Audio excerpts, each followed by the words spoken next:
Two people can buy the exact same stock on the exact same day, invest the same amount, and read the same headlines, and still end up in completely different places 10 years later.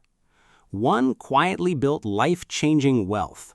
The other still tells people, the stock market is basically just gambling. So what happened? It wasn't luck. It definitely wasn't because one person was smarter. The difference started long before either of them clicked buy. Be honest.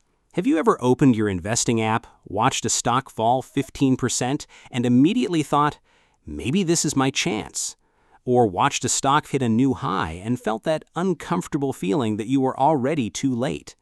Most investors have, because the market doesn't just show you companies, it constantly tells you how to feel about them. Green makes you feel like you're missing out. Red makes you feel like you found a bargain. Before you've read a single page about the business, before you've looked at a single financial statement, your opinion is already changing. That's the trap. Most people think they're investing in companies. In reality, they're reacting to prices. And that's exactly where Warren Buffett does something completely different. He isn't looking at different numbers. He's looking at the exact same business everyone else can see, but asking completely different questions. Questions that have kept him out of some of history's biggest investing mistakes and led him toward businesses he was willing to own for decades. Here's the part almost nobody talks about. Before Warren Buffett thinks about whether a stock is cheap, before he even tries to figure out what the company is worth, he makes one decision first. A decision so important that it eliminates most businesses in just a few minutes. And if you skip that step, you might spend years analyzing a company that Buffett would have rejected almost immediately. So what is the one question Buffett asks before anything else? And why does that single question change everything? Chapter 1. The biggest investing mistake everyone makes. So what is the one question Buffett asks before anything else? And why does that single question change everything? So what's the first question Warren Buffett asks? Surprisingly, it isn't, is this stock cheap? It isn't, how fast is the company growing? And it definitely isn't, how much money can I make? His first decision happens even earlier than that. He asks a much simpler question. Is this a business I can truly understand? At first, that almost sounds too ordinary.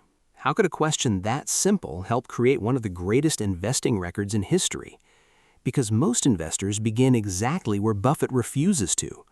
Open almost any investing app, and within seconds, you're surrounded by prices. One stock is up 8%. Another just dropped 20%. The financial commentator calls one company the next big winner, while another warns that the market is about to crash. Without realizing it, your attention is pulled toward whatever is moving the fastest. The business itself quietly disappears behind the ticker symbol. That's the biggest investing mistake most people make. They start with the stock instead of the business. Think about it this way. Picture someone offering to sell you an entire neighborhood bakery. Before talking about the price, you'd probably want to know a few things. Do customers keep coming back? Would you still want to own the business 10 years from now?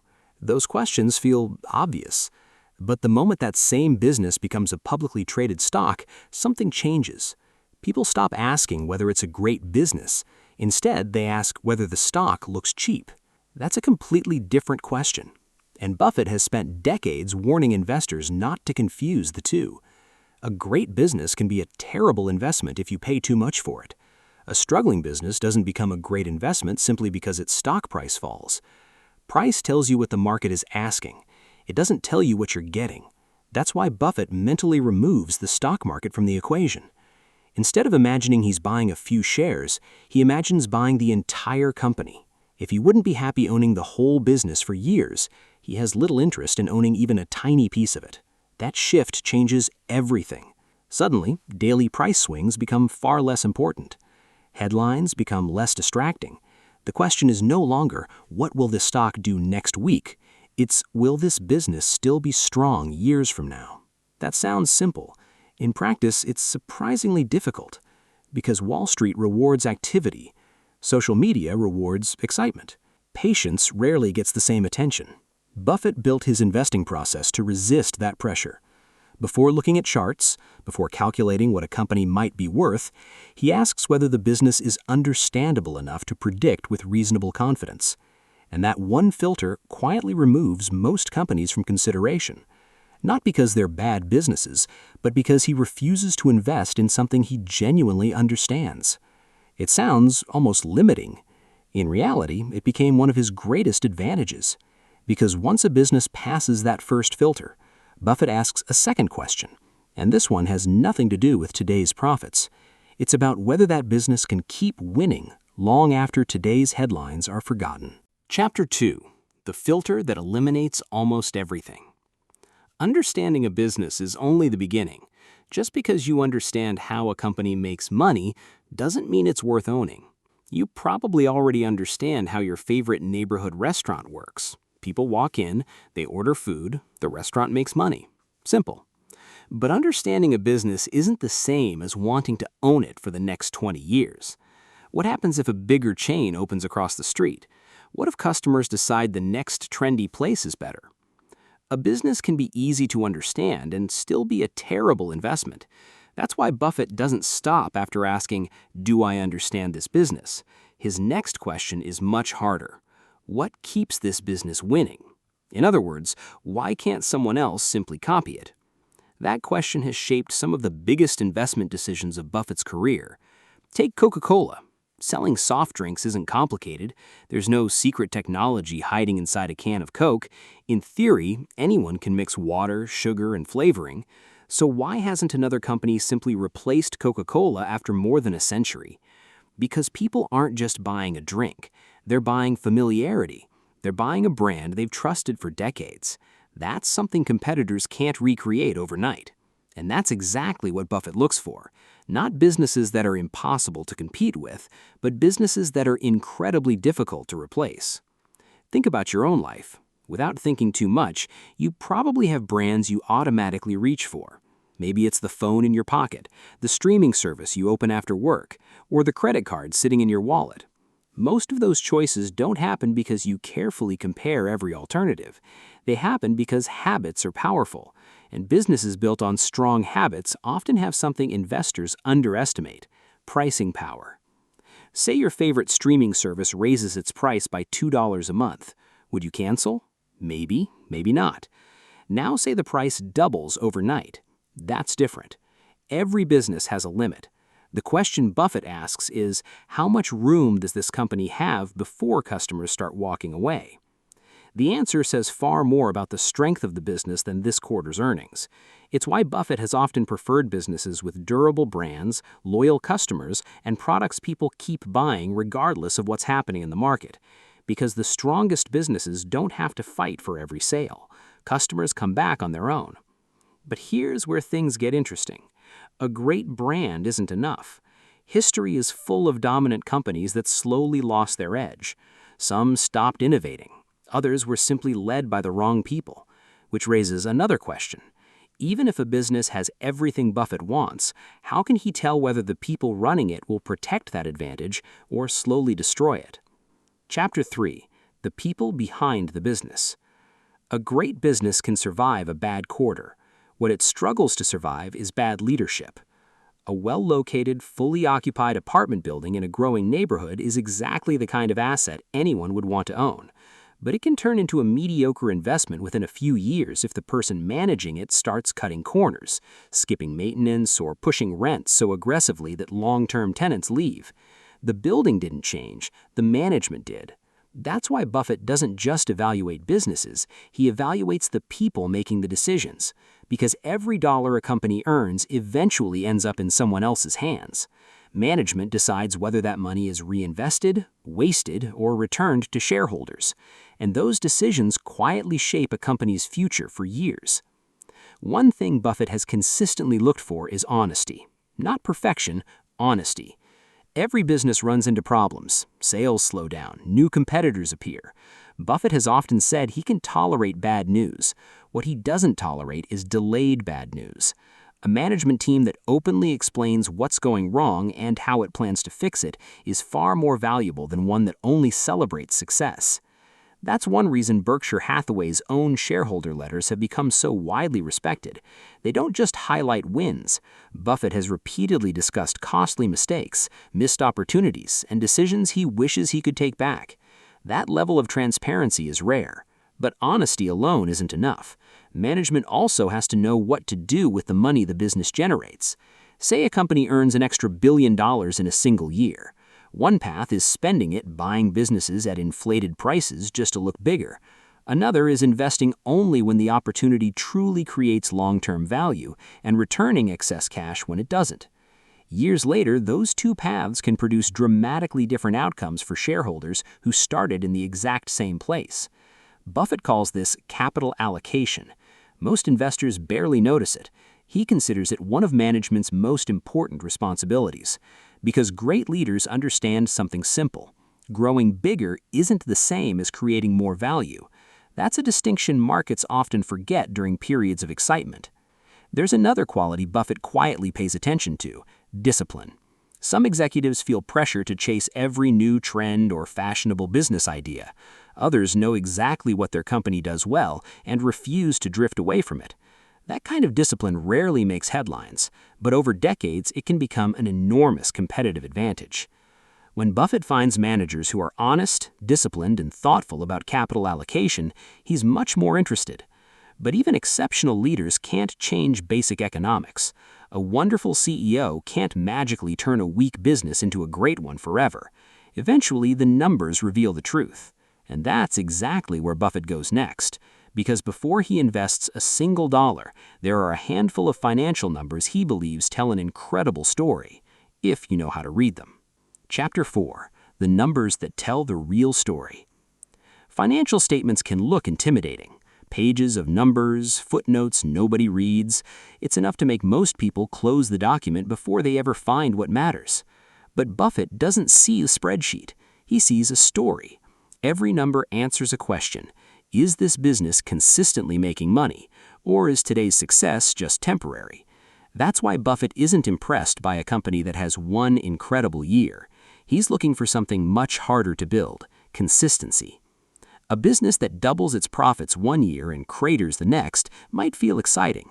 A business that quietly earns solid profits year after year through good economies and bad feels boring by comparison. But which one would you actually want to own for the next decade? For Buffett, the answer has often been obvious. Predictability has value. Because the easier a business is to understand, the easier it becomes to estimate what it might look like years from now. One number Buffett has paid close attention to over the years is return on equity, or ROE. In simple terms, it helps answer this question: how effectively is the company using the money shareholders have invested? A business that consistently generates strong returns without constantly needing more capital is often doing something right. But Buffett has never relied on a single metric. A high ROE can sometimes be the result of heavy borrowing rather than a genuinely strong business. That's why he looks deeper. Debt is another part of the story. Borrowing isn't automatically bad. Many excellent businesses use debt responsibly. The problem begins when a company depends on borrowing just to keep growing or even to stay alive. A mortgage used to buy a home you can comfortably afford is very different from debt that keeps piling up just to maintain a lifestyle. Both are debt, only one is under control. Businesses work much the same way. The strongest companies usually have financial flexibility. When the economy slows, they can keep investing. Weak companies often spend those same periods trying to survive. Then there's cash, not revenue, not headlines, cash. A company can report impressive sales while very little money actually reaches the bank. That's why Buffett has long focused on a business's ability to generate real cash from its operations. Because in the end, bills are paid with cash, not accounting profits. When several of these pieces begin pointing in the same direction, consistent earnings, responsible debt, healthy cash generation, strong returns on capital, Buffett starts gaining confidence that he's looking at a genuinely high-quality business rather than a company enjoying a temporary moment of success. But here's where many investors make a costly mistake. They assume that once they've found a great business, it's automatically a great investment. Buffett would disagree. You can study a truly outstanding company, reach all the right conclusions about its quality, and still lose money. because even the world's greatest business has one price that's reasonable and another that's simply too expensive. And that's the question Buffett refuses to answer until every other filter has already been passed. Chapter 5. The Price That Changes Everything. Finding a great business isn't the finish line. For Warren Buffett, it's where the real work begins. Imagine you've been searching for a house for months. You finally found one in the perfect neighborhood. The schools are excellent, the house has been well maintained, it's exactly what you've been looking for.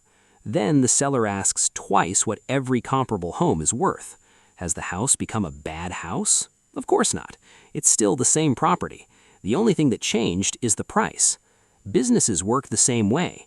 A wonderful company doesn't automatically become a wonderful investment. It depends on what you pay for it. That's why Buffett has spent decades separating two ideas that many investors accidentally combine. A great business and a great investment are not always the same thing. This is where the word value starts to matter. When Buffett looks at a company, he isn't trying to guess where the stock price will be next month. He's trying to answer a much harder question. What is this entire business actually worth? Not what the market says it's worth today, not what social media thinks it's worth, its underlying economic value. No calculator can give you that answer with certainty. It's an estimate, an informed judgment based on the business, its future earnings potential, and the risks involved. That's exactly why Buffett avoids pretending Valuation is a science with perfect precision. He knows every estimate can be wrong, and that realization leads to one of the most important ideas in his entire investing philosophy: the margin of safety. Think about driving across a bridge. If the bridge is rated to hold 20,000 pounds, you probably wouldn't feel comfortable driving a truck that weighs 19,900 pounds across it every single day. You'd rather have a margin, extra room for unexpected problems. Investing works the same way. The future is uncertain. Customers change, markets change, technology changes. Even great businesses face surprises. So instead of paying exactly what he believes a company is worth, Buffett prefers buying only when there's enough room for error. That way, even if his estimate isn't perfect, the investment still has a better chance of working out over the long run. This sounds simple. In practice, it's one of the hardest things an investor can do, because patience is uncomfortable. Imagine watching an incredible company continue climbing while you do nothing. Friends are buying it, financial news talks about it every day, social media insists it's only going higher. Every instinct tells you to jump in before it's too late. Buffett has spent decades resisting that feeling. Not because he enjoys missing out, but because he understands something most investors eventually learn the hard way. Overpaying for a great business can erase many of the advantages that made it great in the first place. That's why some of his biggest investing decisions weren't the companies he bought. They were the ones he quietly walked away from. But here's something that often surprises people. Even with all these filters, understanding the business, finding a durable competitive advantage, trusting management, studying the financials, estimating intrinsic value, Warren Buffett still made expensive mistakes that cost Berkshire Hathaway billions of dollars. So if one of the greatest investors in history can get it wrong, what exactly went wrong, and what can every investor learn from those failures? Chapter 6. The mistakes that made Buffett better. It's easy to believe Warren Buffett always gets it right. After all, when people look at decades of extraordinary returns, they naturally focus on the winners: Coca-Cola, American Express, Apple. They rarely talk about the investments Buffett wishes he could take back. And that's exactly what makes those mistakes so valuable, because they reveal something success often hides. Even the best investing process can't eliminate every mistake. It can only reduce the odds of making a bad one. One of Buffett's most expensive mistakes was buying Dexter's shoe in the early 1990s. At the time, it looked like a quality business. It had a respected brand, strong profits, a solid position in its industry.